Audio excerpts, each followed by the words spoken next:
ரிஷபராசி நேயர்களே, உங்களுக்கு இந்த வாரம், அதாவது ஆகஸ்ட் 17லேருந்து ஆகஸ்ட் 23, 2026 இந்த வார பலன்களை உங்களுக்கு என்னென்ன பலன்கள் இருக்குது, என்னென்ன அதிர்ஷ்ட காரணிகள் இருக்குது அப்படிங்கிறத நம்ம இந்த வீடியோ மூலம் தெரிஞ்சுக்கலாமாங்க. இது ஒரு குறிப்பு பார்த்திங்கன்னா, இது பொது பலன்கள் மட்டுமே, தனிப்பட்ட பலன்கள் கிடையாது. ஸோ இப்போ ரிஷபராசினருக்கு பார்த்திங்கன்னா, இந்த வாரம் முயற்சியும் உழைப்பும் அதிகரிக்கும் வாரமாக இருக்கும். அதாவது நீங்கள் கஷ்டப்பட்டு உழைக்க வேண்டிய காலமாக இந்த வாரம் அமைகிறது. ராசிநாதன் சுக்கிரன் மற்றும் செவ்வாயின் சஞ்சார அமைப்பால் சுபகாரியங்கள் பேச்சுவார்த்தைகள் கைகூடும் அமைப்புகள் உள்ளது. அதேமாதிரி சகோதர வழிகள் சிறு சிறு கருத்துப்பாடு வேறுபாடுகள் வரலாம் என்பதால் நீங்கள் ஒரு செயலை செஞ்சிங்கன்னா அதுக்கு ஏதாவது அவங்க சொன்னாங்க அப்படின்னா சின்னதாக நீங்கள் விட்டு கொடுத்து செல்வது நல்லது. சுப செலவுகள் அதிகரிக்கும். உத்தியோகத்தில் பார்த்திங்கன்னா அலுவலகத்தில் மேலதிகாரியிடம் பேசும்போது சற்று கவனத்துடன் இருக்க வேண்டும். எதிர்பார்த்த இடமாற்றம் மற்றும் புதிய வேலைவாய்ப்புகள் தாமதமாக கிடைக்கும்.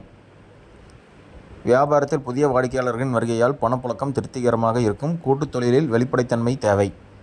நிதி நிலைமை சீராக இருக்கும். நிலுவையில் உள்ள கடன்களை அடைக்க புதிய வழிகள் பிறக்கும். ஆடை அபகரணங்கள் சேர்க்கை உண்டாகும்.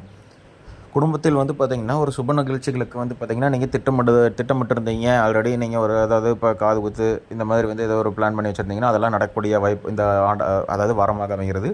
கணவன் மனைவி இடையே அந்யோன்யம் அதிகரிக்கும்.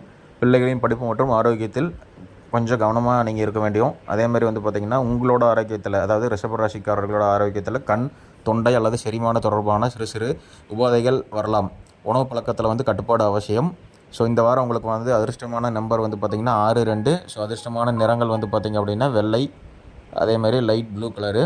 அதிர்ஷ்ட கிழமைகள் பார்த்திங்கன்னா வெள்ளிக்கிழமை, புதன்கிழமை.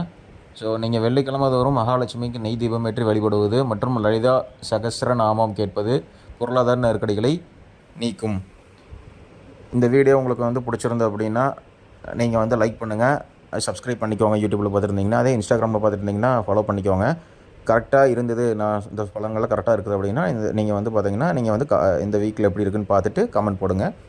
ஸோ இதை உங்களோட ரிஷபராசிக்காரர்கள் நண்பர்களுக்கும் இந்த வீடியோவை ஷேர் பண்ணுங்கள்.